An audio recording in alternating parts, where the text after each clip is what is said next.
Recording in progress. All right, good evening. We'll call the meeting to order. This is the Board of Directors for the Sacramento Metropolitan Fire District, our regular meeting for October 23rd, 2025. Director Costa, would you lead us in the pledge? Ready? Begin. I pledge allegiance to the flag of the United States of America and to the republic for which it stands, one nation, under God, indivisible, with liberty and justice for all. Thank you, Director. Thank you. Can we get the roll call, please? Yes. Director Sailors. Present.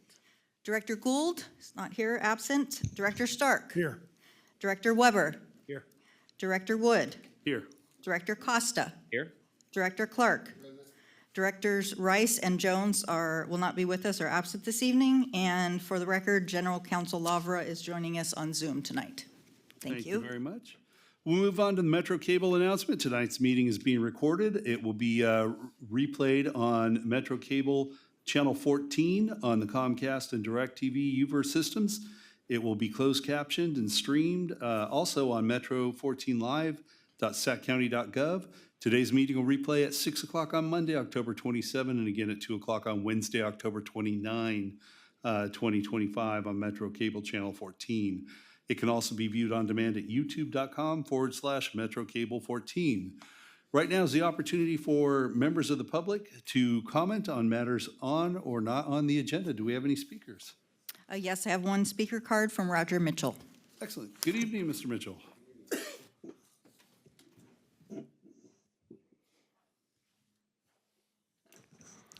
Directors, chief, staff, public, my name is Roger Mitchell, and I have three things I'd like to mention tonight. The bags you have before you, those were the bags that were in front of every member that came to our fundraising dinner.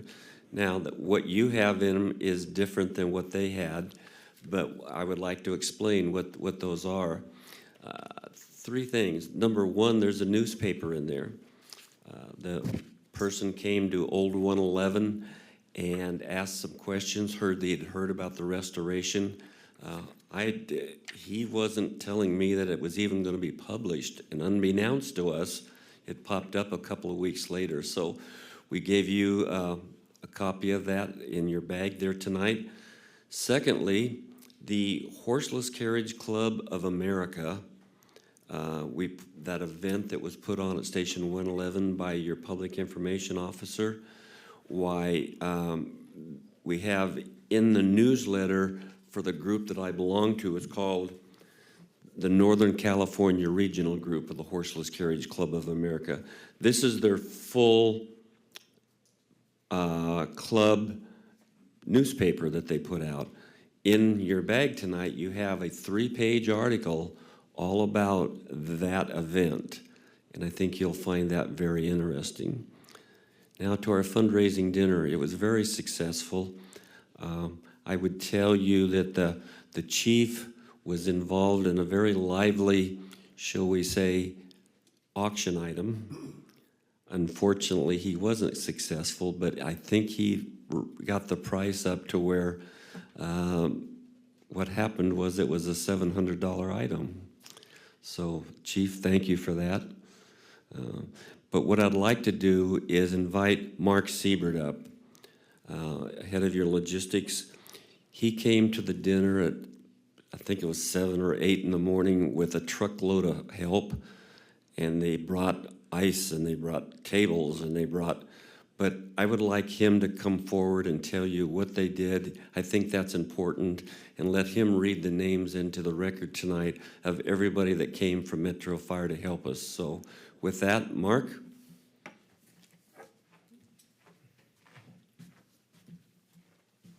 Good evening, directors, chief house, colleagues, and members of the public. Mark Siebert, your logistics manager, and also your reserve firefighter.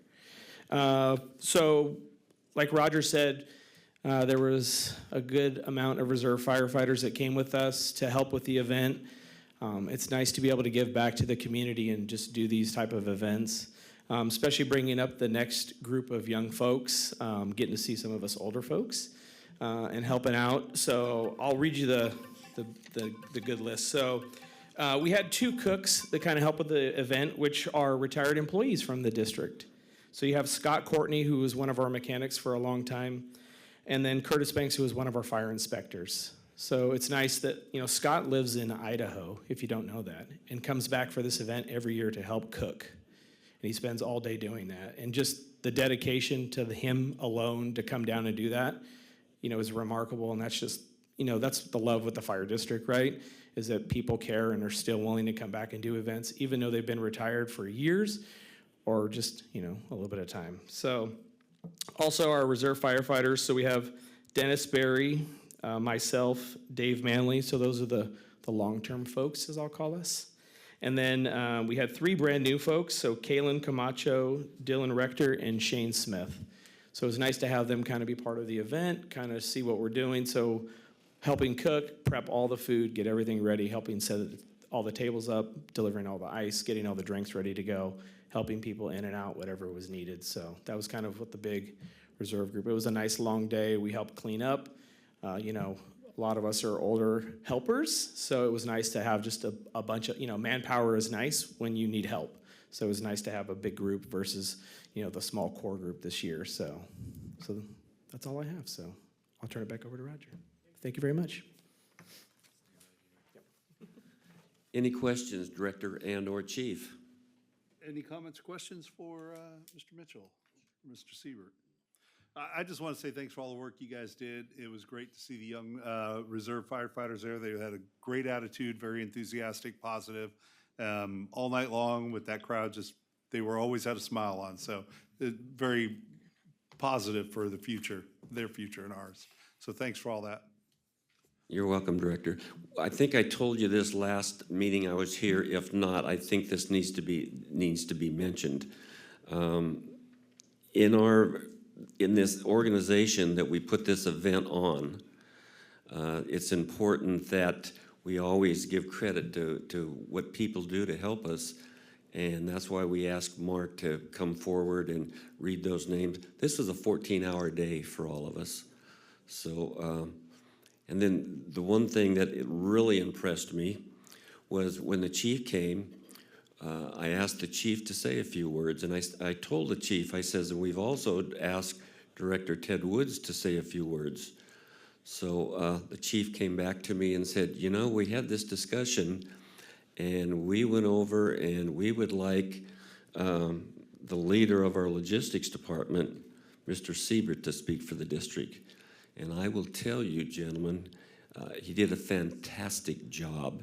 And if I could ask Director Wood or the chief to say a few words on behalf of the person that they picked to speak for the district, I think that would be appropriate. Go ahead, Chief. You first. Sure, I'll go ahead. I was going to tell you, Roger, because you asked me if I had anything to say. Thank you for keeping our history alive. Thank you for doing that. It takes a rare person to do that, and you're one of those. So keeping our history and traditions in the fire service alive is vitally important. And Director President Wood and I had a short conversation. We felt it most appropriate for Mark Siebert to speak because he's a local boy in the community and was able to articulate a truthful, heartfelt reason of why we were doing that, why we were there, and he was the right person to speak. And Mark is a genuine, just good human being all the way around. And thank you, Mark, for everything you do, the reserve status you seem to maintain forever, and all the people that you're able to get together and put all that work and time and effort. When we have somebody fly back from Idaho and you're leading and managing that, that's tremendous. And all the people out there just did a great job, so thank you. Yeah, I couldn't say it any better than the chief. I understand the chief talking, but when you asked me, I just couldn't figure out why you did that. Nobody there knows me. Nobody wants to hear from me. But Mark was the best choice. So he's your new world-class speaker, I think. You just kind of got yourself picked, Mark. Yeah, go ahead, Director Weber. Mark, how long have you been a firefighter? It'll be 27 and a half years. Goodness. Excellent. Any other comments or questions? Thanks so much to both of you. One last comment here. I asked the chief at this dinner to I guess I should put it this way. Ask me to tell the people why this has driven me. And I did that because in a meeting with our new supervisor, who also has helped us with this dinner, in the meeting that we had with her to ask her, she looked at me and she said, "Roger, what's driving you to do this?" And that was the second time I had been asked. So she asked me to do this at this dinner. So I asked the chief. It might sound self-serving, chief, but it wasn't. It came from the supervisor. She wanted me to tell the crowd what's driving me. This will be the fourth time in public. I don't want to do this again. I really don't. But when I was 16 years old, just a new volunteer in Rio Linda, my dad and then the assistant chief, Les Crane, we jumped in his vehicle and he took us up to a ranch about 12 miles out of Rio Linda. And there in this big barn sat Rio Linda number 2, covered with dust and dirt. And we have pictures of that, and someday you'll see them all. But the only reason we knew it was Rio Linda is because it was right on the hood, Rio Linda. So as we were leaving, driveway about a quarter of a mile long, this was a ranch that raised rice. And all the tractors were in there around this old fire truck, engine, excuse me, gentlemen. And Les told my dad, and this is the tough part, these two men had been restoring Model Ts. Les Crane was a body and fender man by trade, pretty well known in the western half of the United States. He was that good. So he looked at my dad, he said, "Dick, someday we gotta get he either said number 2 or the LaFrance, I don't remember that, but he said, we gotta get her back and restore her and put her in her rightful place next to old Betsy." They never got around to it. That one sentence is what this is all about. So, chief and directors, don't ask me to tell this story again in public. It's too tough. Any last questions? Thanks so much. Thank you. All right, we'll move on to our consent items. Do I have any questions on the consent calendar? Do I have a motion for its passage? So moved. I got a motion. Second. And a second. Can we get the roll, please? Director Sailors. Aye. Director Stark. Aye. Director Clark. Director Weber. Aye. Director Costa. Aye. President Wood. Aye. Thank you. Motion passes. Consent calendar is adopted. Thank you.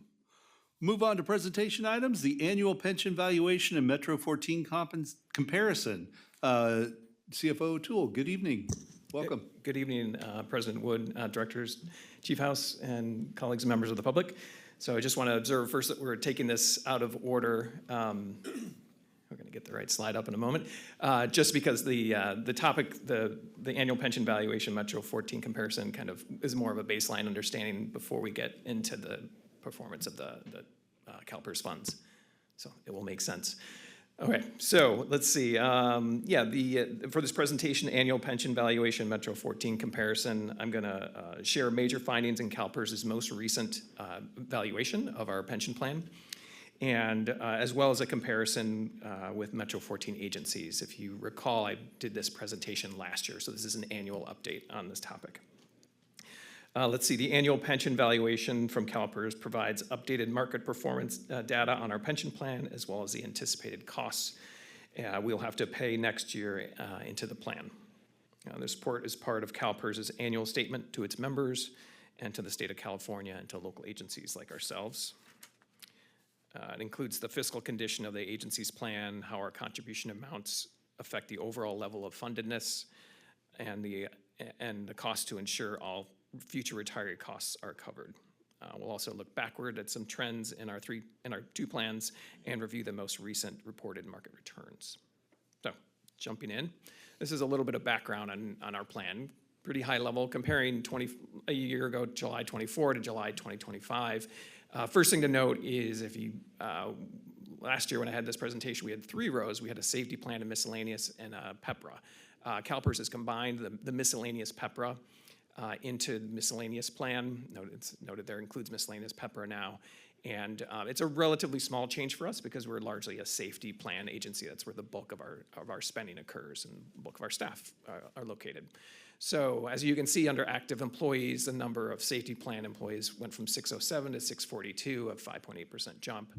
On the miscellaneous, it went from 88 to 95.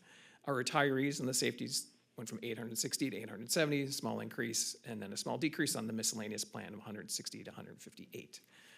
The plan funded ratio, which is basically your assets divided by your liabilities, improved for both plans, safety and miscellaneous, up to 64.1% on safety and 73.8% on the miscellaneous. Our total pension payments, and I'll get into this a little bit later, we're expecting them in 26-27 to rise again, as they have for several years, although by a lower percentage than we've seen in recent years, and a lower amount. So we expect it to go from about 63 million to 67, almost 68 million on the safety plan side next fiscal year, and then on the miscellaneous, increasing to 3.6 million from 3.3.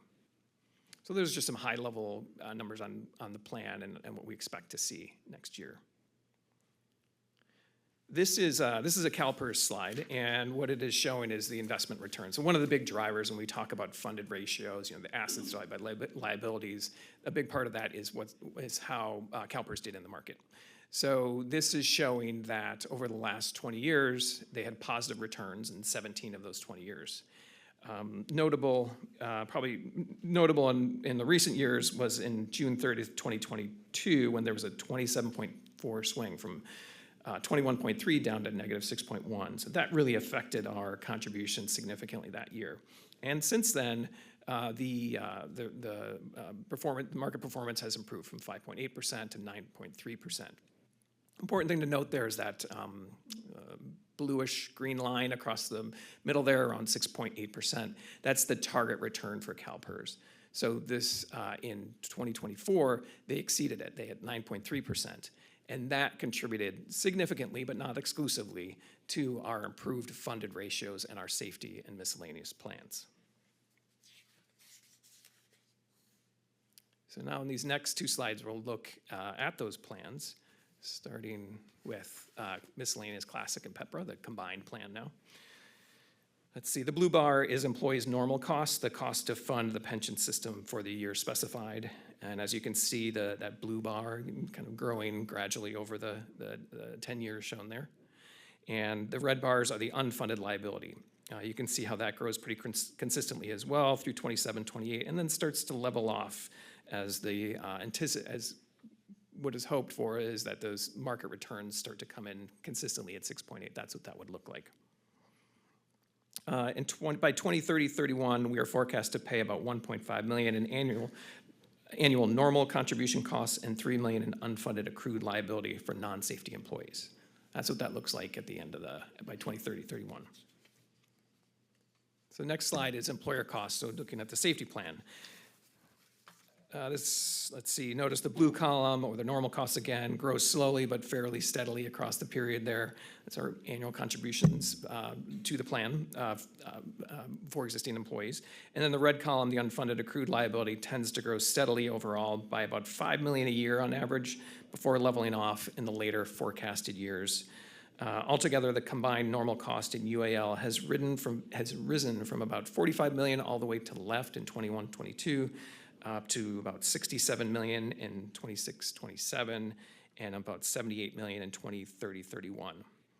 That last year, the employer's normal cost is around 22 million, and the unfunded accrued liability is about 56 million. The upward trend that you see there may not continue forever, and we certainly hope it does not, but due to an increase in PEPRA employees, contribution amounts should peak around 2030-31 before that column starts to get shorter. So maybe perhaps next year with the improved returns, you'll actually see for the first time in many years that column is actually is reducing, which would mean a reduced contribution from that last year to the next. Okay, This next slide is prior year's funded ratios for district retirement plans. So we spent a lot of time talking about the funded ratio. Again, that's the assets divided by liabilities generally. The noted at the bottom of that slide is the average funded ratio for CalPERS for all local agencies is about 75%. So that means they've got about 3/4 of the resources they need to pay off their liabilities if they had to do it tomorrow. And as you can see, the general trend is improving funded ratios through 21-22, and then a sharp dip. Remember, I mentioned that swing in the market, in the CalPERS investments. So part of the reason you saw a big dip right there, where market returns fell to, and then you're kind of seeing a slow rise from 22-23 to the right there. To focus just on the lower red line, that's the safety plan. The funded ratio for all safety plans in CalPERS now is around 75%, as noted at the bottom there, and compared to our 64.1% share. That situation alone suggests that the district consider supplemental contributions, which is a reminder, the district did make a supplemental contribution of $1 million in the mid-year last year. So that kind of thing improves the situation for our safety plan. The next two slides are, again, this is a repeat of last year. I just updated these slides with another year's worth of annual accounting reports. And this first one will look at pension, and then on this next slide, we're going to show you OPEB. So this is Metro 14 agencies are frequently used for points of compensation, and I added in Casuna's Community Services District, which is not part of Metro 14, but I just thought it'd be a local comparison to use. As you can see, shown in the red line, the average across all 15 organizations is 76.1% funded. Metro Fire is at 64.1%. The highest in the group is Ventura County at 97.1% funded, and the lowest is the City of Oakland at 61.9%. So Metro Fire is number 14 out of the 15 shown there. For reference, last year we were 15 out of 15, so that is progress, as it were. The next slide, again, as I mentioned, this is OPEB. So looking at the same agencies, now we're just looking at the non-retirement, mainly health-related costs that we have committed to our retirees. So we have, as a reminder, we've been making supplemental contributions to a trust fund since 2013, and so we're substantially better off in this situation. Let's see, as you can see here, shown on the orange horizontal line, the average across all 15 organizations is 42.4% funded on their OPEB liabilities. Metro Fire is at 24.7% funded. Again, the highest is Ventura County at 106.8%, so they have more than they would need tomorrow if they had to pay off all their liabilities. The lowest was the City of Long Beach, who has not begun setting aside funds for their OPEB liabilities, so they're doing a pay-as-you-go approach. And Metro Fire was number 10 out of 15 agencies on this chart. So some future considerations on risks. So the expected contribution next year is about $5.2 million, 7.9%. That's about $1.5 million less than what we contributed this year. So that it is growth, but it's not growth like we saw last year. So that is good news. Let's see, other risks. So the funded ratios for the district's two plans is below the CalPERS safety plan's average of 75%. CalPERS projections incorporate a wage growth of 2.8% annually, so to the extent we exceed that in any given year, we would be contributing more relative to CalPERS's forecast anyway. Some options to address those shortfalls. Let's see, CalPERS encourages departments to make special contributions to adopt shorter amortization schedules to reduce costs later.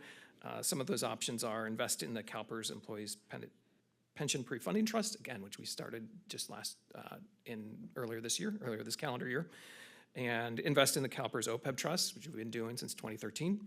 An independent pension liability review helps. This looks like having a third party come in and look at your pension investments and strategies. It's a recommended option. It's also probably worth remembering or pointing out that the district's board policy as a board policy that any excess, this is in the reserve policy, any excess funds over 15% reserve go 50% to long-term debt and 50% to capital. So to the extent we reach a 15% reserve, we would be automatically setting aside 50% there for pension debts. So this is your annual pension valuation update, and I welcome any questions you may have.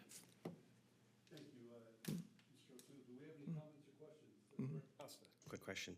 On the last slide, you mentioned our policy, if we're at a reserve of 50%, anything above that is 50%. When was the last time we were at 15%? Before my time, I think it was around 2020. Yeah. Okay. I can give you a better number there, but No, that's good. I'm just yeah. thinking as we're looking at this and we're considering options, the last time was 2020, and then as we look out the next 5 years, we're not there. Yeah. Right? So I'm just giving some consideration to that. Thank you. Sure. Any other comments or questions? The projections that we have from CalPERS, when were those, do you know when those were calculated? What information was used at that time? So the calculations for, this is where it gets funny because it's different, there's a 2-year lag.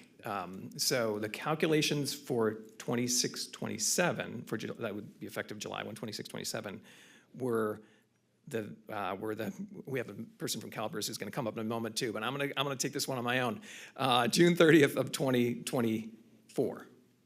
Yeah, because, and then 2 years after that is 26-27, yes. Right, so the stuff that is, the data from this year's economy won't affect us until 2030. Yes, so as you may have heard, CalPERS had an excellent year in the market. I showed it a 9.3 a year ago. And what we'll see 2 years from then is 11% reserve. So we expect further improvement in our funded level based on that, but it won't kick in until July 1, 2027. All right, thanks. Any other comments, questions?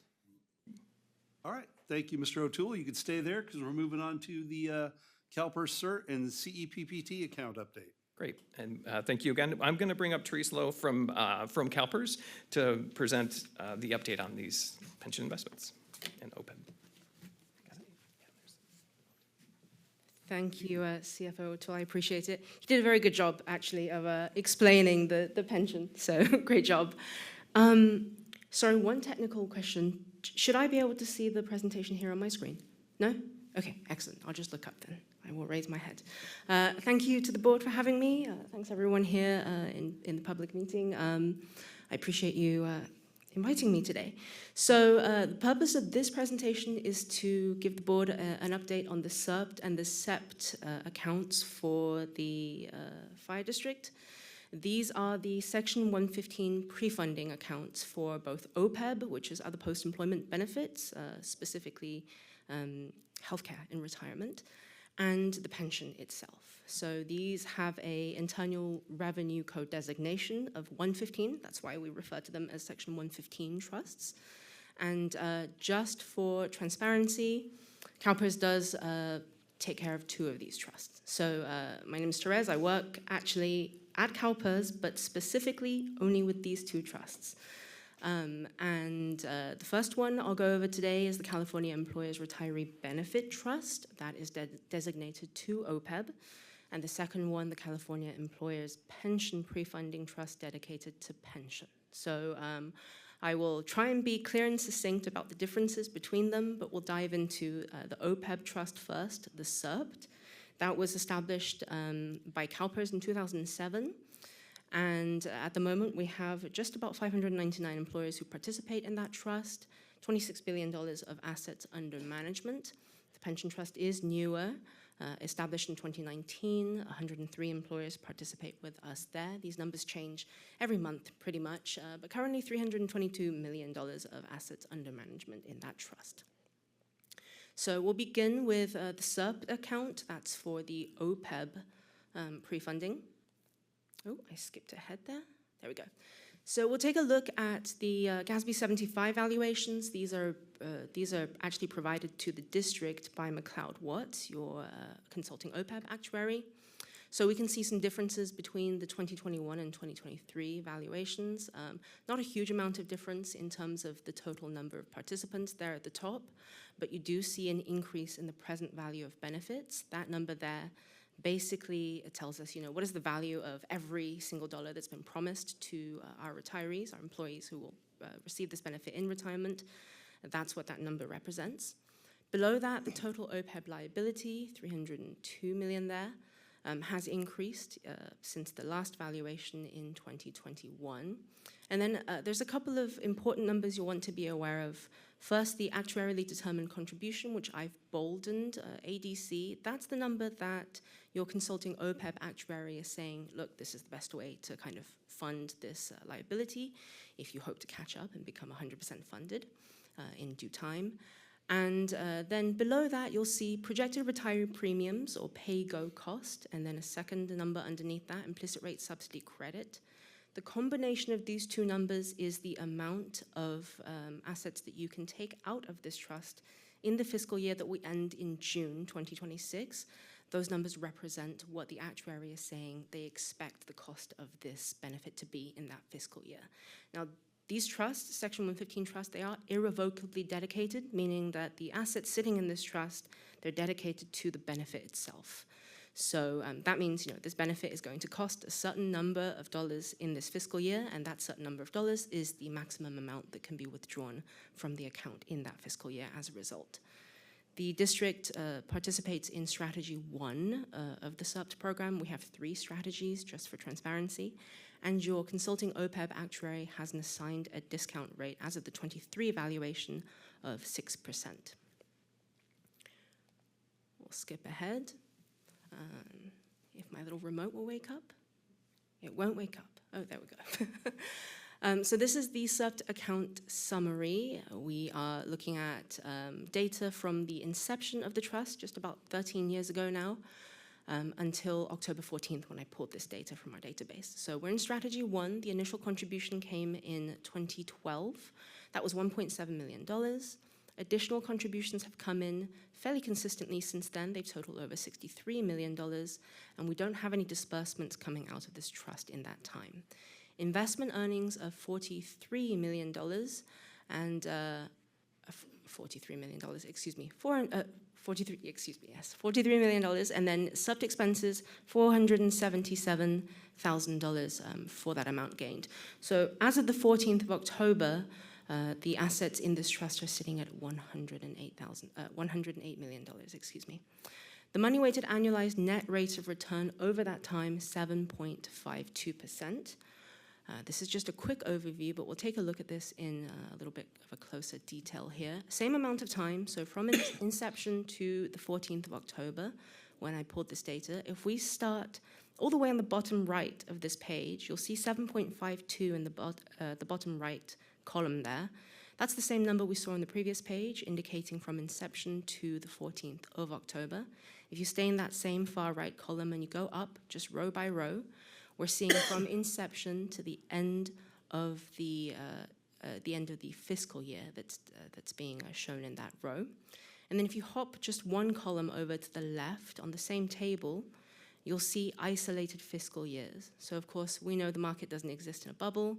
Every single year looks different, sometimes dramatically different to the year before and the year afterwards. But all of that contributes to the 7.52 money weighted that we see on the bottom right there.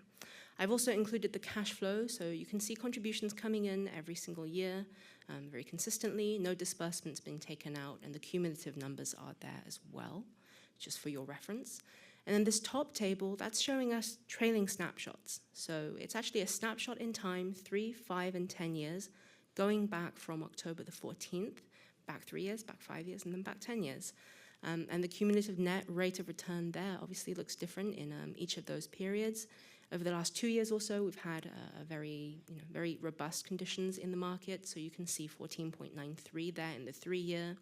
And then if we go back 5 years and 10 years, obviously we're seeing the volatility that happened in 2020 to 21, and then of course 21 to 22 fiscal year as well. So that's why those numbers look different. We'll skip ahead. This slide here is showing us the funded status of the OPEB. So the blue bars here, you'll see that represents total OPEB liability. This information is taken from the GASB 75 valuations that you get from McLeod Watts. The little gray bars that are smaller, that represents the market valuation of assets.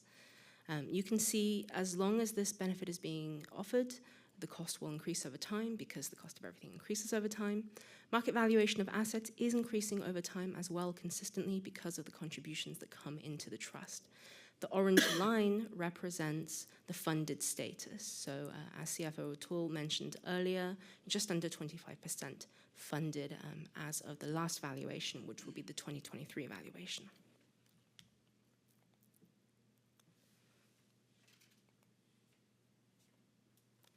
So we'll move on to SEPT now. That's the Pension Pre-Funding Trust.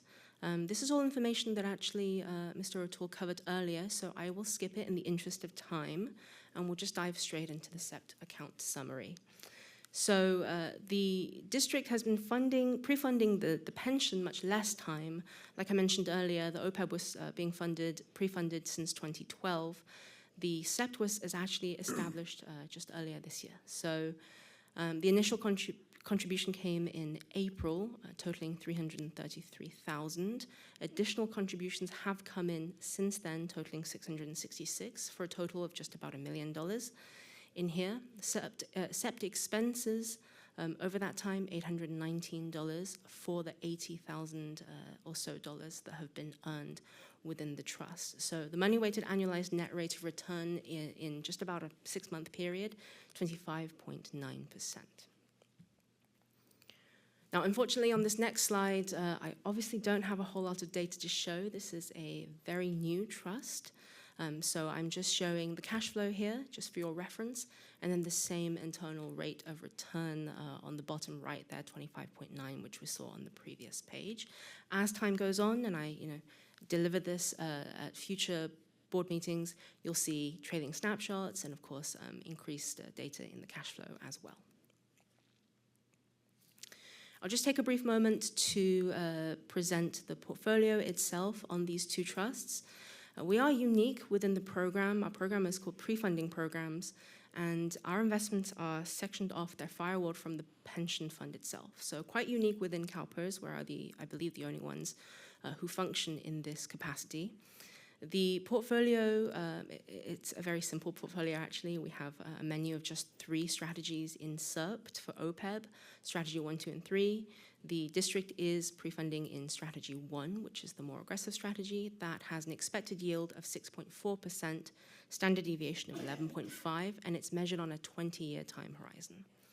On the pension pre-funding side, the expected return is 5.4%, standard deviation 8.4%, and that is measured on a 10-year time horizon. And then our portfolio here, they differ very slightly insofar as on the SEPT side, we don't deal in commodities for mitigating risk reasons, essentially. And then on the SERPT side, these 5 public asset classification, we're dealing in global equity, fixed income, REITs, TIPS, and commodities as well. So you can see in strategy 1, 49%, essentially half of it, is in global equity, 23% in fixed income, and then a smaller portion in REITs, TIPS, and commodities. Something that would be more conservative, less risky, would be strategy 3. We're essentially flipping global equity and fixed income upside down. So 23% would be in global equity, 51% of that would be in fixed income. And then in SEPT, we're obviously trying to mitigate some of the risk that you would feel in the pension fund itself. So that portfolio just looks different.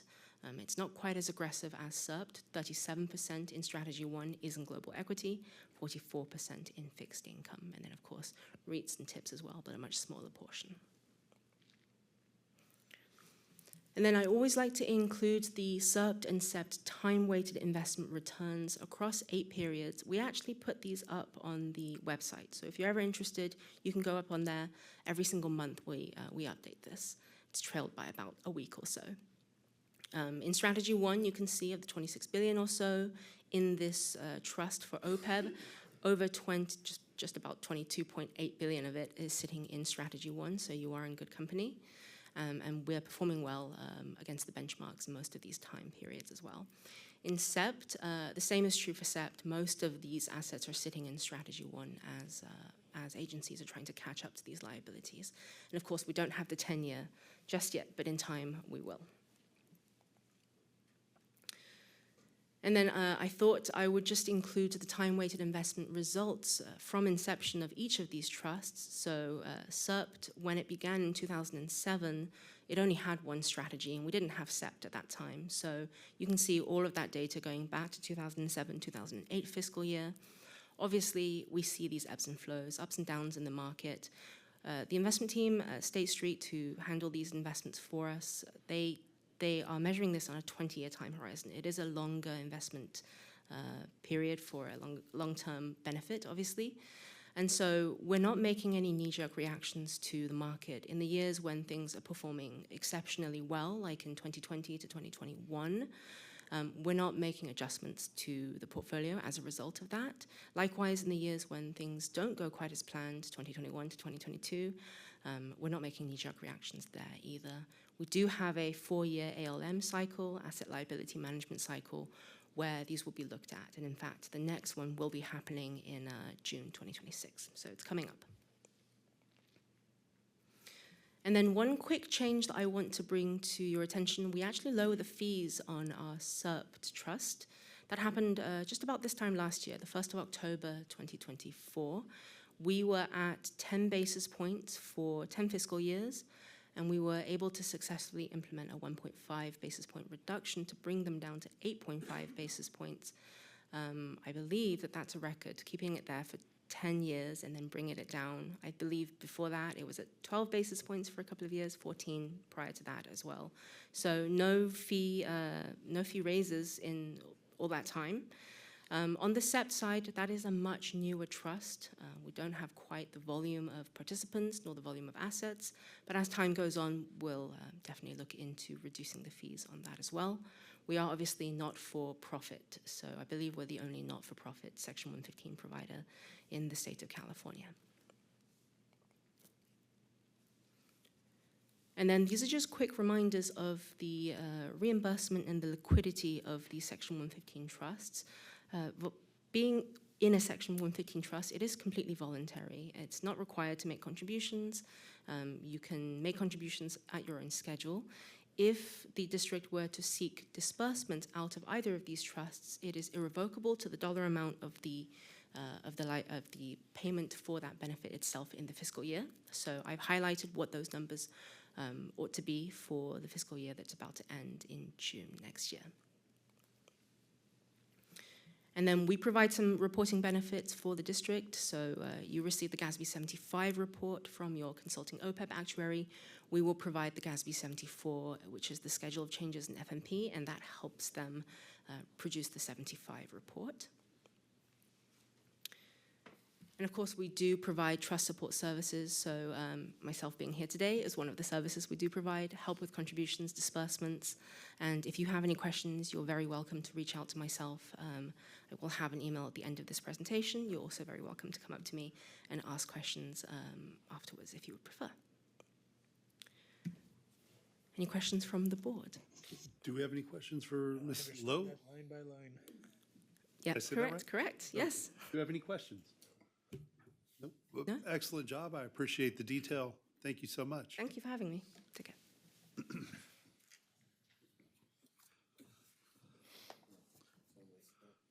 All right, we'll move on to our next presentation item, Behavioral Health Response Update. Deputy Chief Mitchell, Battalion Chief Daly, and Kyle McDonald, Director of Government Affairs. Welcome. It's a long walk. Yeah, traffic on the interstate. Thank you, President Wood. Good evening, Directors, Chief House, colleagues, members of the public. Adam Mitchell, Deputy Chief, and behind me I'll have these gentlemen introduce themselves here in the moment. They're all going to speak. As promised to you back in August, we are back here before you to provide you another update in our behavioral health response. very early on in this situation, we recognized the size, scope, complexity, and we implemented a internal working group because we knew this was going to be a long haul, and developed a strategy of approach with an immediate, medium and a long-term approach. Immediate focused on our crew safety while we still are able to be there for the public. The medium term was more about collaboration and working on changing of protocols to make sure that we had the right resources available at the right time for the folks that needed our help. And then the long term is about the sustainable changes, cross-discipline changes that are going to be needed in this space of behavioral health care. That isn't just about fire EMS, it's also about law enforcement, clinicians, our elected officials, and others. And so we're gonna take the approach here, and I'm gonna turn it over to Kyle McDonald here in just a moment. But today we're gonna give you an update that focuses on the things there that you see in front of you. We're leading with transparency and collaboration, data-driven decision-making, our enhanced first responder and community safety, and then finally ensuring the people in crisis receive the right resources at the right time. So without further ado, I'm gonna have Kyle come up and talk about a couple slides before Chief Daly. Wonderful. Thank you, Chief. Hello, everybody. Kyle McDonald with the Planning and Development Division here. Let me click over to the next slide. There we go. So before I hand it over to Chief Daly, I want to reiterate what Chief Mitchell said. When we first found out about this in January and over the past 10 months, we established an internal working group to be able to address this. The way I think of it is we pulled together folks who have multiple lenses to push forward on one vision of what that might look like. This includes folks from community relations, planning and development, operations, of course, EMS, board clerk. It really does capture across the board folks that would be working on this issue to be able to move it forward. In terms of the information that we've been working on internally, it's one thing to meet and convene with a small working group. It's another thing to make sure that we want to ensure that our folks out in the field understand what's happening too. Chief Daly will talk about some of the bulletins that we've issued along the way. But in addition to that, to really understand what's been happening, we need to make sure that we are gathering accurate data. That's something that we'll delve into in greater detail too. So our work on this hasn't just been internal, it's been external as well. We've been forging really great relationships with the County of Sacramento, with Sacramento Sheriff's Office, WellSpace, who's the 988 provider, SCEMSA, as well as allied agencies across Sacramento County and the region as well. This has resulted in dozens of meetings, work sessions, emails, phone calls, all of the above, to make sure that we're unified in what our goal is and have an understanding what that is as we work towards it. So I'll kick it over to Chief Daly now to delve into a little bit of the transparency and communication. Thanks, Kyle. Good evening, everybody. Sean Daly, Battalion Chief. First of all, for transparency, I want to start off with a couple of thank yous. Number one, thank you to Kyle for gathering all the information and putting the presentation together. And thank you to Candace McCowan in the background, who's doing all of our data collection and gathering. She's really been mining most of this data that we're using for a lot of our stuff. So Kyle and Chief Mitchell already mentioned some of the other members of our team, but it is truly a collaborative effort, and we're just trying to make things as best we can out of this situation for our members that are out there still running these calls. So thanks, everybody. Again, we've talked about this right now. We're sitting at about 1,900 calls total throughout the entire year that are behavioral health related as they're being reported on our reporting system. So that's actually a very small percentage of our total calls. However, it still seems to be the number one concerning topic that we have.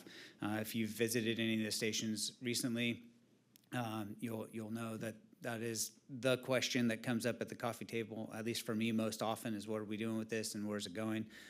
So it does still remain at the forefront of most people's minds out there. So I think this mission is still very critical for us to spend a lot of time getting into. So again, the transparency not only for you, I think Kyle mentioned the memos that we've sent to you. I believe you guys have received 6 memos since the onset of this back in February. The line has received 5 different updated memos or internal bulletins that have something to do with behavioral health response and changes. So for that, our intent is to make sure that we have organizational buy-in for the direction that we're going, and that we have an understanding from all of our members as to why we're doing what we're doing. And that way they can relay that message out to the public when they're asked for that as well. So, as you know, we saw a lot of numbers already, so I'm going to spare you that because I only got 2 minutes. So, but we do have a tremendous amount of data that we're getting, and that, I would say, from where I'm seeing, it looks like we are trending in a positive direction. The one number I'll share with you, and actually up until our last presentation, I was pretty proud of myself for doing this one equation and coming out with this number, but I'm not even sure it's positive. That's right. So, but as of September 1st, we started tracking specifically a new code in our CAD system for 988 transfers and 988 transfers that come back to us. Those are calls that are rejected either by the caller or they're returned to us because they have some sort of parameter that still requires us to respond. So of those since September 1st, and remember this is a pretty short time period, about 6 weeks, we have about 250 of them in our system. Of those, we have a new parameter where we create a ghost unit, which is just a placeholder in the CAD system. So dispatch can come back and recheck it. So those are typically for calls where in the past we would have had law enforcement join us on it. But for whatever reason, they're not joining us in this one. So we keep that placeholder. That way the call does not get sent out to our line crew. So if you think back to when we first started this, every one of those calls that was coming in was still getting dispatched out. And it was our goal to reduce some of those when it was inappropriate for our crews to go without law enforcement. So as of today, I'll give you the Cliffs Notes version. It looks like we've got about an 81% decrease in the number of those calls that are actually being dispatched out to our crews. So if you visit a firehouse and ask people, they're still going to tell you this is a problem, and they're seeing it every day because they still are. But in the background, what they don't see is those, that number of calls that is actually not reaching their dispatch at this point. So from my perspective, I think that's a positive, step forward. We still have obviously some work to do. So, but I'll spare you the rest of the data details on that. So. We've done a lot of work in the last several months. I would say the bulk of it has been done here over the summertime. Back in June, we had several meetings with the sheriff. We presented them some parameters and for which we did not want calls transferred from their dispatch center to ours. They met us on most of those. There was one that it was a standout that they stuck to, and they continued to transfer the calls to us. Our challenges early in the summer were primarily related to the consistency of when that call or that call type was transferred to us. Again, I'd say that we are moving in a positive direction as far as the consistency is.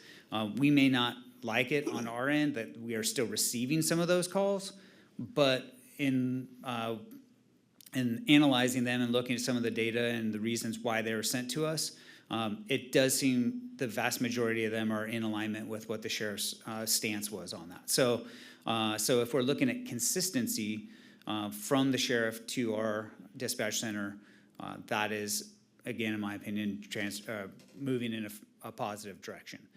There's still some work that we can do on that, but again, a lot of it comes down to the fact that we simply don't like that those calls are still coming because we would prefer them to not, but that's beyond our control at this point. So as of September 1st, we did implement some new dispatch parameters, as I mentioned, the 988 calls, and then some other protocols that dispatch is doing in the background, which again, either reduces the number of calls that are being transferred out to the line, or at least allows us to gather some more information in the interim. So again, those seem to be working as we're as we stand right now. We're only 6 weeks into that data collection, so time will tell if that continues to trend in a positive direction or not. But as of right now, it's much better than it was when we first started. So again, our goal in all this stuff has been to do a phased approach, short, medium, and long term. Some of the short-term stuff I'd say has been met. Some of it we're still working on right now as far as our internal policies and protocols that we're still getting shored up. They're being reviewed and I anticipate being out very soon. And the overall transparency and coordination between our agencies, I think, has still been very positive as well. So we still have some work to do in the long term, but for now, we're looking good. Chief Mitchell. Oh, he's still talking, so. Thanks, Chief Daly and Kyle. So as we finish up the update to you all, those of us that have been out in the field and have run these calls understand that these are complex and high-stakes emergencies. They have been, and they will continue to be. But we still, as we heard from you and from just from us bringing forward our team and what our priorities are, first is our first responder safety, to make sure that we're doing everything we can, that our men and women that are out in the field have those tools and options available to them to not put themselves in an undue risk environment without having all of their things, all of the tools available. Partner coordination has been successful, but we have more work there to do. We still have some more things to continue to work on that Chief Daly pointed out. And then the timely and appropriate care for the residents in crisis is ultimately what we're here to do. We're here to provide that, but we are also not standing alone in our environment as fire, EMS, rescue response to take care of all of it. We want to make sure that everybody that has a slice of this responsibility is at the table and doing that whatever they can as well to provide the services to the community. So finally, our next steps, and where we still are focusing on the work that Chief Daly had mentioned as well, the dispatch, 2 dispatch centers were a secondary answering point. We get calls transferred to us from law enforcement as a primary. Some more coordination and collaboration is needed there. You saw it in the slide, and I'm gonna thank Chief Daly for all the work he's done in being somewhat of a unicorn and being able to speak law enforcement and fire, coordinating between our 2 dispatch centers and our 2 disciplines. We've drilled down and figured out a lot of where the inconsistencies have existed and the things that we need to do to fix them. So that's one of our big focuses moving forward. The additional coordination, as I mentioned, with other first responders, such as clinicians in the 988. You see that up there, behavioral health responsibilities. Working with our LEMSA, they've been very supportive in helping us develop protocols to protect our folks and their licensures. And then also at the County of Sacramento level, we've had those meetings that Kyle had mentioned. We've had dozens of them. And I want to say thank you to Kyle for being our custodian of records. He's got a timeline that he's been making sure that we keep up. It's up to 4+ pages now of just all of the different benchmarks we've hit in the last 10+ months. It's been a lot of work to get here. Chief Daly mentioned our policy implementation. Again, that's it with the operations right now getting reviewed for final implementation to reinforce our members to understand that there's tools that are out there and that the agency is behind them and they have something to point to that's easy. Right now, things are kind of spread out, but to have that policy implemented, we're right there, and it should be implemented here very shortly. I can't express my gratitude to the team and everybody that's been working on this for how much work has already gone into this. But we are very, very understanding that our work is nowhere close to being done. This is going to be a years-long process for dealing with. It's been something in society that has been needing to be addressed, and we're in this position now. And as we follow up on our priorities, we are going to be in it for the long haul. We have some ideas, and we're going to continue to do the things we're doing. And we remain focused on the goals that were presented to you, that we've heard from you and we've heard from our members, and we know that are out there for moving us forward. So that concludes our presentation on the update, and we're open to any questions that you all might have. Appreciate all the work from all 3 of you, and just want to, from my perspective, I think you guys have all done a great work, and it's good information. I'm just still concerned. You guys can train all day long. You can prepare for going into a fire and those risks, but you don't train, you don't prepare for the risks associated with these behavioral health calls. And I just think the 1900 the risk to our people at 1,900 calls is still far too great. We need to get that down to zero as much as possible. You guys don't have a risk when an old guy like me falls in our driveway. There's no risk to you guys coming on that call. But going to these behavioral health calls, the risks are massive and they're unknown. We can't plan or prepare for them. So great work, but a lot to be done to get us down to what's an appropriate number for our people. Director Stark. In your presentation, you said that there were 5 of 6 parameters that the sheriff agreed to. What are those parameters, and what is the one that the sheriff did not agree to? We can get the specifics on that. It was a letter that was documented from the county fire chiefs to the Sheriff Cooper, and there was a response. I don't have the letter in front of me. There was one, the 6th one had to do with, if I recall correctly, and please, it was about a definition of what they considered violent versus what we would consider violence, if I remember correctly, but I would really like to see the 5 or 6. I don't have those written down in front of me, but we'll get it to you so you understand. You were correct. It was a legal definition from the sheriff and law enforcement's interpretation of what is considered a violent crime and what is not. And we debated back and forth, and their legal opinion upheld. We're looking at parameters on how to change that also from our end. So it was one exception to the 6, I think it was. We have a huge win on the 5, and it was transferring the call. So that's an education piece. When you look at transparency and you look at the work we have to do, the work we still have to do is with our own dispatch center too. And so that would help achieve that number 1 that they are holding fast on.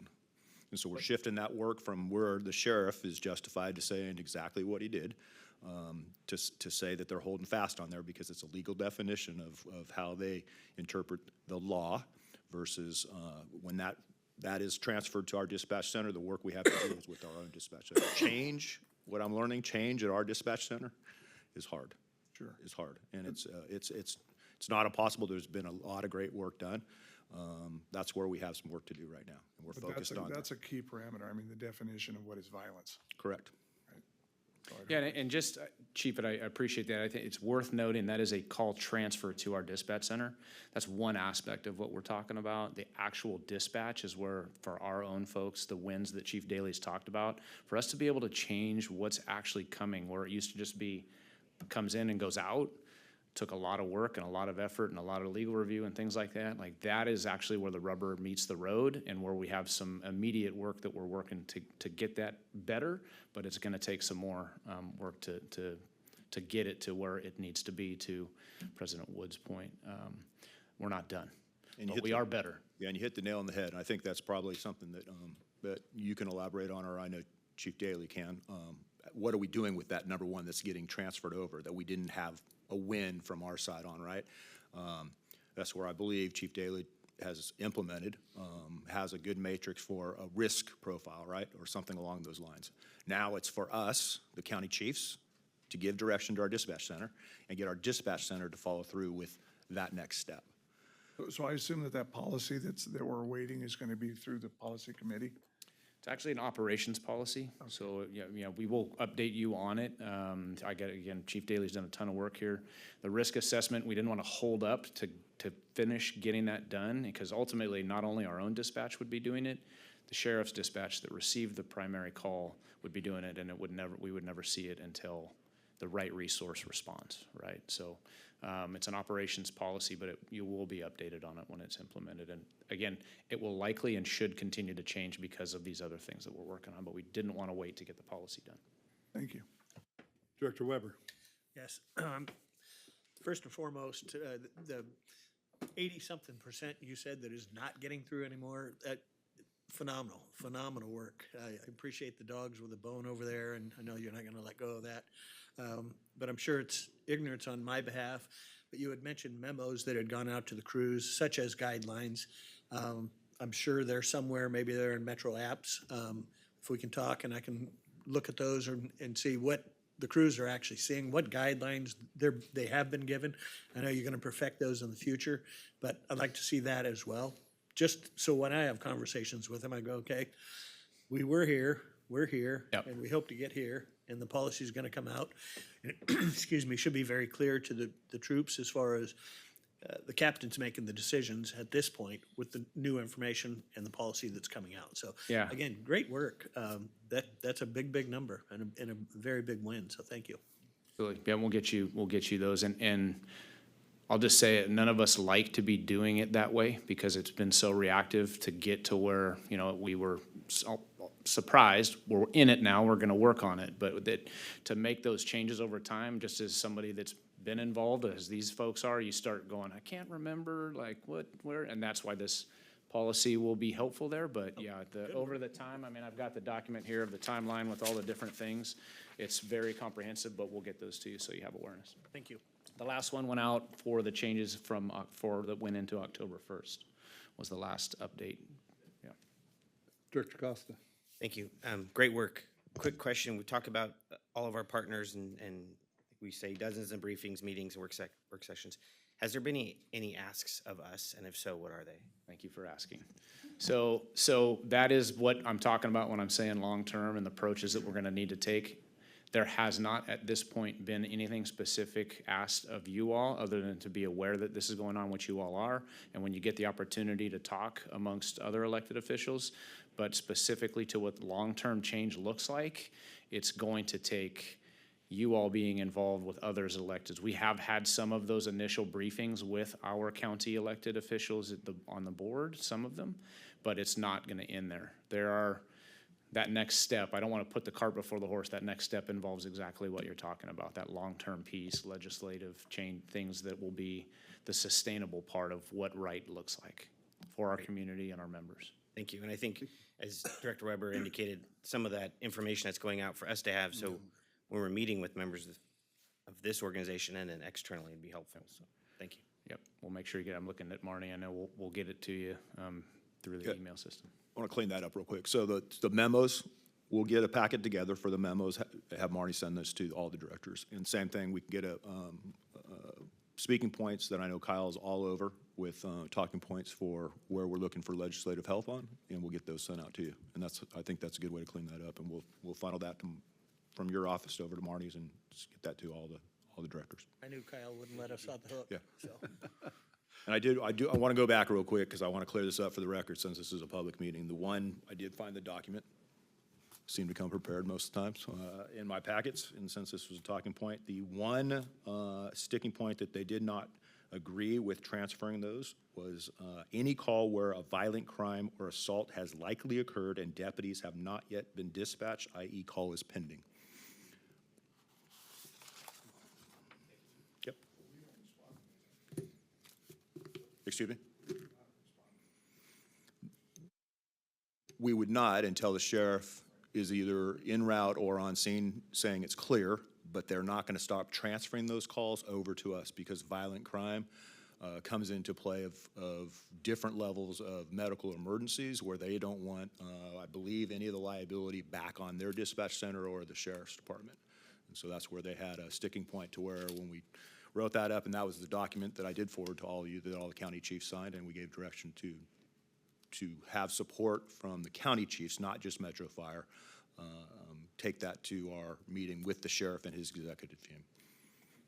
So, and that sixth bullet point, because that was the call transfer to us, that is where we've implemented what Chief Daly was talking about with the ghost unit. If there's the scene safety component, it gets a ghost unit and our dispatch checks back. So it's not just, it comes in and we send it. So that's that balancing point of how we're addressing that one right now. Good. Any other comments, questions? Thanks again for everything. Very detailed. Appreciate it. Thank you. Yeah, if I can, just a couple of notes on that. That I'll finish with. I want to thank the team also and the work you guys did on that. Chief Daly, Kyle, Chief Mitchell, but the entire team. The data capturing, testing that system and getting new data and coding. Phenomenal job. 81%. Yeah, it's not perfect, but by any metrics, that's a huge win in a short amount of time. It's worthy to note I'm asked often, not only by you guys, but from other partners, how's our relationships over this? Because it's tested the waters, right? The sheriff came out and did something that put everybody on their heels. I've made that comment publicly. He did it for a whole variety of reasons. I stick by this. Ultimately, he's making our hold region safer, taking a very proactive approach to put us all back and saying we need to do this differently. So what's our relationship with the sheriff and the sheriff's department? Phenomenal. My relationship with the sheriff is wide open door. We have communication regularly on this. I think Chief Daly would echo this. Our relationship with the sheriff's department and all the deputies in the field, phenomenal. They're here to help. They have the same mission. They want to help us any way they can. Our relationship and understanding truly what 988 and well space does has been education for all of us, including the County of Sacramento. Them having the contract, reading the contract, understanding what they do, we've challenged them a bit, and it's made us all better, including well space. So we have follow-up meetings with well space.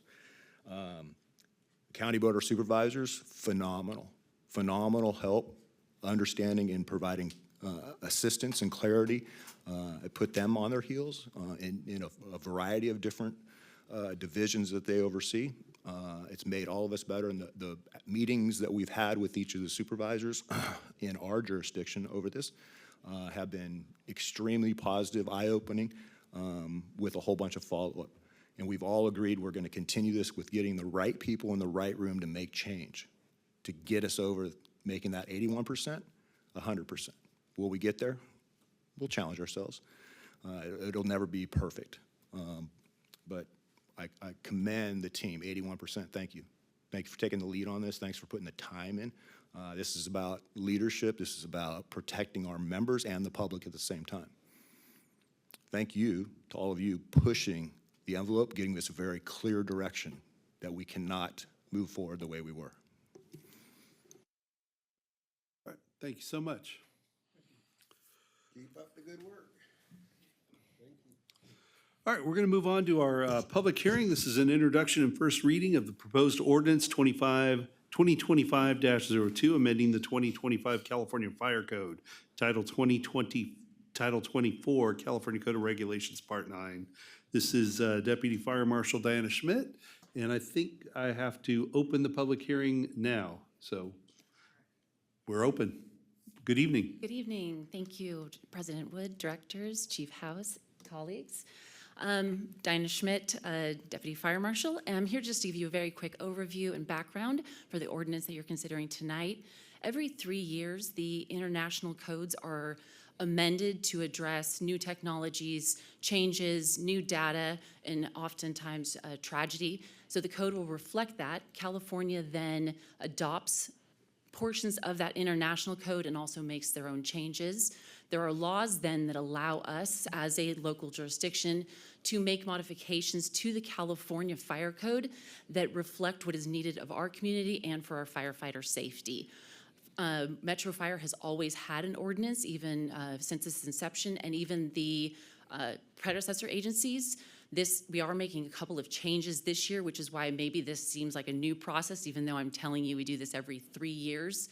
All previous code-to-code cycles, we really haven't made any modifications, but we are making modification this cycle to how we're adopting it. In years past, we've gone to the cities of Citrus Heights and Rancho Cordova, and then Sacramento County Board of Supervisors, each having our own ordinance that has to be adopted through each of those agencies, and then we utilize that.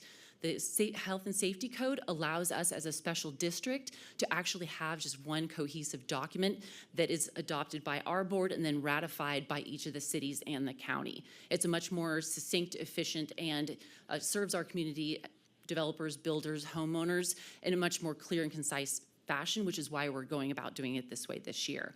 So the other big change that we're making this year, and you'll notice in all of the changes, red lines within the code, is Chief Nygren and myself met extensively with all of our other agency partners. We met with the chief building officials, the county executives, the county planners, Citrus Heights, Rancho Cordova planning building officials, to ask them, what are your needs from our ordinance? Has it served you in the past?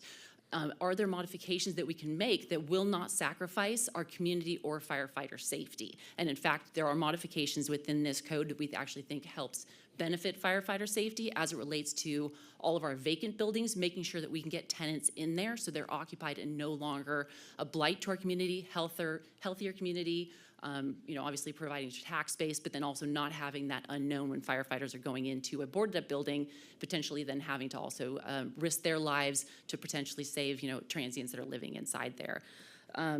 The big changes that we've made are allowing also 13R fire sprinkler systems. In all previous fire codes or ordinances, we have not allowed that.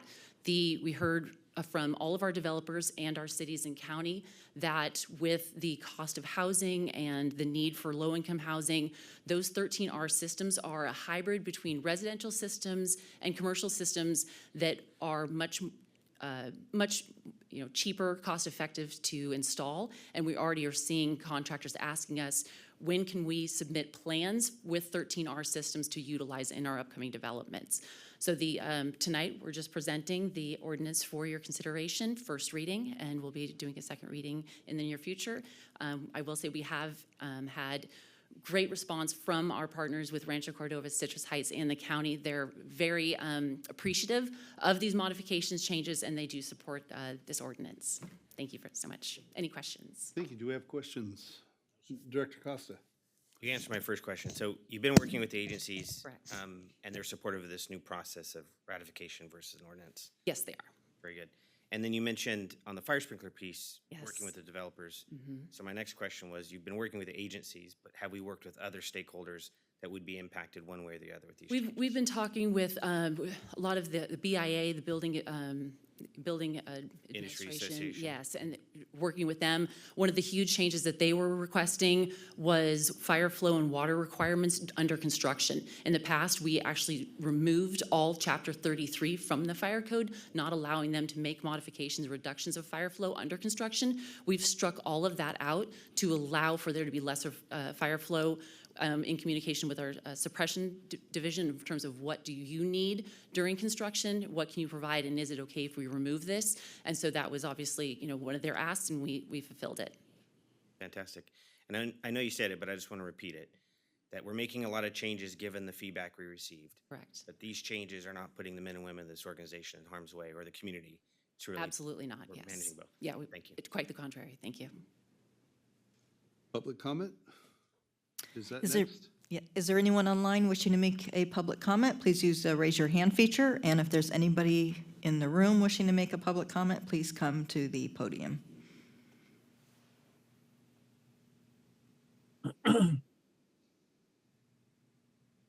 No public comments, thank you. Do we need to take a vote to pass this on to the next reading then? We do, yes. And I'll need a motion for that. Yes. Second. You'll need a motion to approve the introduction and first reading and waive the reading of the ordinance and to set the matter for a second hearing to vote on final approval of the amended ordinance. Yeoman, is that your director, or Director Clark, is that your motion? Absolutely. We have a second on that? Second. Okay, great. Sarah can't repeat it. So we have a motion and a second. Can we get the roll, please? Yes. Director Saylors. Aye. Director Gould is absent. Director Stark. Aye. Director Clark. Aye. Director Weber. Aye. Director Costa. Aye. President Wood. Aye. Thank you. Motion passes. Thank you so much for all the work that went into this. Thank you. Great job. All right, next up, we have an action item. It's the Sacramento LAFCO Election of Special District Representatives, and this is being presented by Ms. Ribberg. Yes, we had previously, you had previously nominated Director Jones, and she is now on the ballot. And what we need to do this evening is, there are three separate elections. So one of them is for a 4-year regular term, and you can select one person. There is also one person can be selected for the 2-year regular term, and then there's also one person that could be selected for the 4-year alternate term. And this is for the Sacramento LAFCO Special District Representative. Director So- Jones up for a 4-year seat, right? Yes, she is up for the 4-year seat. That is correct. So do we have to vote on Yeah. these one So at a there time? needs to be a motion and second on each one separately, so. Okay. So on the 4-year seat, we have Director Jones. Do I have a motion to nominate I her? will nominate her. Second. I've got a motion and a second. Yes, Director Sailors, I vote for Director Jones. Director Stark, Aye. Director Clark, Aye. Director Weber, Aye. Director Costa, Aye. President Wood. Aye. Thank you, motion passes. And for the alternate seat, I've got, I'm sorry? Two-year term first. Yeah, the versus Yeah, the, sorry. yeah, and For there the- are 4 candidates there. For the 2-year term, I've got Brandon Rose. I did get word from or speak with Director Jones earlier today, and she wanted to make it known that she would support Brandon Rose as our nominee. But I'm open to any other discussion. Knowing Brandon Rose from SMUD, definitely we would nominate him. So I've got a motion from Director Clark. And I got a second from Director Stark. Perfect. All right, Director Sailors, Aye. Director Stark. Aye. Director Clark. Aye. Director Weber. Aye. Director Costa. Aye. President Wood. Aye. Thank you, motion passes. I've got another voice of support there on the alternate seat, Charlie Moore, who's the incumbent. I've got a voice of support for Mr. Moore. I don't know if you guys want to have any other discussion or want to get a motion for that. I'll make a motion for Charlie Moore. I've got a motion Second. and a second. If we can get the roll, please. Yes, Director Sailors. Aye. Director Stark. Aye. Director Clark. Director Weber. Aye. Director Costa. Aye. President Wood. Aye. Thank you, motion passes. Excellent. Thanks for that. Moving on to reports. I have nothing for the President's report. Chief House. Yeah, good evening, directors, colleagues, members of the public. It's with great pride I announce the appointment of Joe Aldridge tonight to the rank of Assistant Chief. That was effective October 17th, 2025. Chief Aldridge's assignment will be C-Shift Operations Assistant Chief. And I'd like Chief Aldridge to come up to the podium and say a couple words. Good evening. Welcome.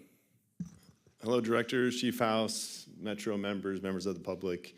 I've addressed you before. Obviously, I know all of you. I know everyone out here too.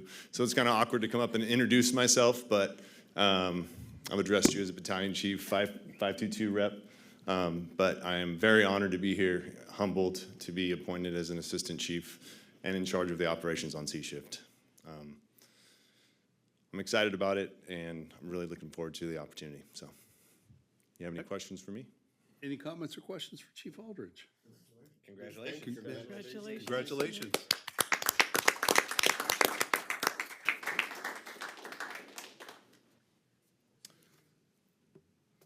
All right, and a congratulations to Chief Nygren. She's been appointed or selected to represent FDAC and Metro Fire on the Office of the State of Fire Marshal's Firework Task Force. Thank you for Excellent. accepting that, and I know you'll represent us well. Thank you for doing that. Congratulations. And then, as you know, I am a veteran. I'm proud to say that our Uniform and Policy Committee is recognizing all of our military members. We're proud to recognize and honor 55 of our people that are either retired, active, or veterans in any way. In early November, I'll be making personal visits to each station where they're assigned to, starting on a Sunday, working my way through the entire week until I can shake each one of their hands, thank them for their service, and the Uniform Committee has approved a selection of a pin representing their service that they can proudly wear on their uniform and their Class A's. So I look forward to doing that and shaking all their hands and telling them thank you for serving our country. I also want to take a moment to thank everyone who played a role in Engineer Mark Rogers' celebration of life. All the planning and preparation that led up to that event, every other fire chief that was there came up to me and said, man, you guys honored him extremely well. You do this well.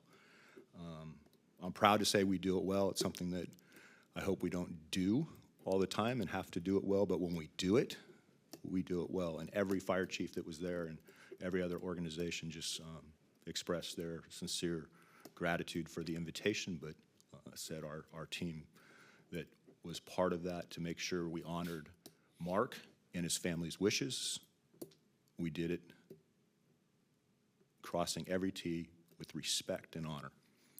So everybody that was involved, whether you were in logistics, coordination, labor, I know Sean's in the room, thank you. However you supported that event, thank you. Thank you from this organization, from me, and I know on behalf of all the board of directors, just thank you. It was a powerful reminder of our unity and compassion that defined the fire service and the broader network we're fortunate to be part of. To a just more celebrative event, if that's a word. Many thanks to everybody that was involved in the Metro Fire 25th anniversary celebration on October 18th. I was saddened to have to miss it. I was going to have 2 cars there. Again, I failed in bringing my cars. Whaley was not happy with me. I think Brenda wasn't happy with me, but I had to take care of some family stuff, and it was a meaningful opportunity. I know that we had members, board of directors, and a ton of retirees that were certainly proud to be part of this organization, not only to show off their cars, but to have a great celebration on history and what 25 years meant to them and predecessor agencies and all that. So I understand it was well received. The Culture Club, which is a fairly new club that is in the organization. I think they're, I don't know, is Jill still in the house? I think it's about a year old now.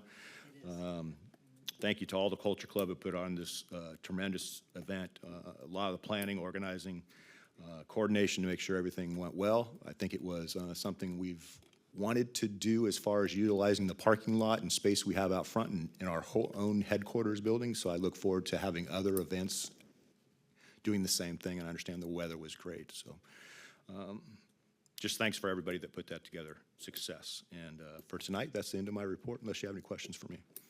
Thank you, Chief. Do we have any comments or questions for the chief tonight? No, sir. Nope. All right. Well, thanks so much. Understand we have no operations, admin, or support and EMS report. So we'll move on to 522. Good evening, Captain Scollard. Good evening, Board of Directors, Chief House, members of the public, colleagues. Sean Scollard, Vice President, Local 522. First off, congratulations to Chief Joe Aldrich, Assistant Chief Joe Aldrich. We've got to be more specific on that now, so congrats. A little sad because he's not going to be able to be a labor rep anymore, but that's okay. I think he's going to do fantastic things for the organization. He already has, and we're excited for you, so congrats. Additionally, I wasn't able to go to the event on the 18th. I was out of town for a much needed and long overdue getaway with my family, but it did sound like it was fantastic, and unfortunately, I was excited because I was going to bring my Jeep that I have, but it broke down at a car show the week before, so I wasn't going to be able to bring it anyways. So Chief House, it's okay. I wasn't able to do it as well. His are much cooler than mine. I will let you know just a real brief update. We had general membership on October 9th at the Union Hall. President Jameson was nominated, accepted his nomination, and is going to be our president for another 2 years, ran unopposed. So I think all of us are excited for that. I know he does a great job representing us in the region, and I know all the other agencies would agree that they're very happy with him in that position. So congratulations to him. And then also, I accepted a nomination and ran unopposed. So love it or hate it, but you get me for another 2 years.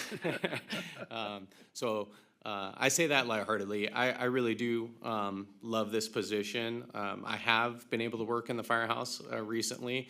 It was something that I kind of told myself I needed to do to remind myself why exactly I make the sacrifices to take this position on, and it was fantastic. I loved being back in a firehouse, riding in that front seat and just running calls, and It definitely puts things into perspective. So that was great. But honestly, I love representing the membership. I love representing this organization. I love this organization. I love the people that work here, and very happy to represent all people that work here, represented or not. So thank you very much, and I'm contained unless you have any questions for me. Thank you so much. Congratulations to you. Congratulations. Yeah. And I don't know if that's the appropriate word, but thank you. And condolences. Now you're stuck. Exactly.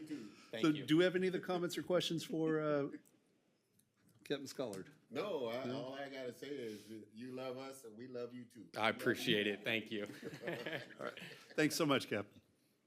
Moving on, then, Executive Committee does not have a report out. Comm Center JPA Deputy Chief Mitchell. Good evening. Thank you again, President Wood.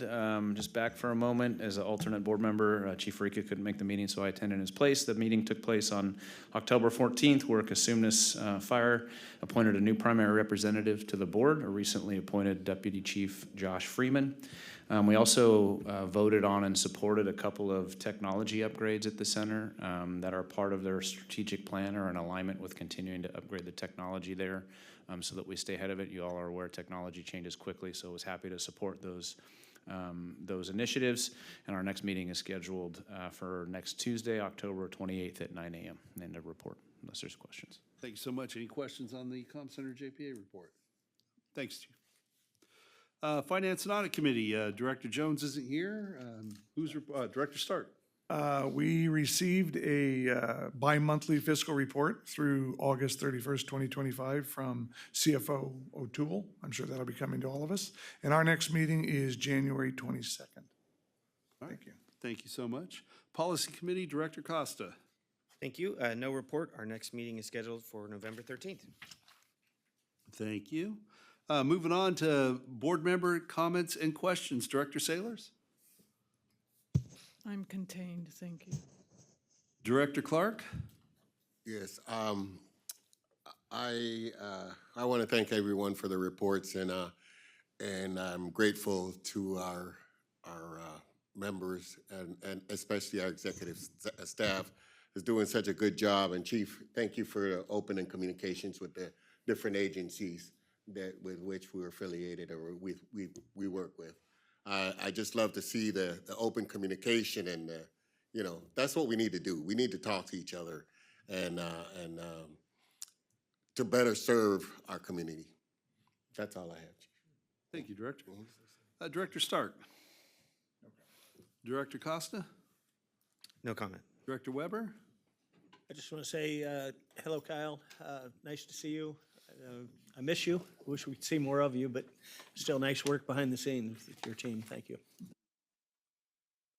Thanks. I have just two things I want to say. First of all, I want to thank April and Captain Nunez for all their work putting together the Fall Into Safety program that we had on the 11th. It was a good turnout. Appreciate the crew from 61 being there, and all of our partners that were there, the Burn Institute, UC Davis, State Farm. I forget the name of the company that was doing the CPR instructions, but it was a good turnout and good time, and appreciate everyone that put that together. And I also wanted to thank the Culture Club and all the work that they did for the 18th, because that was a beautiful event. Great day.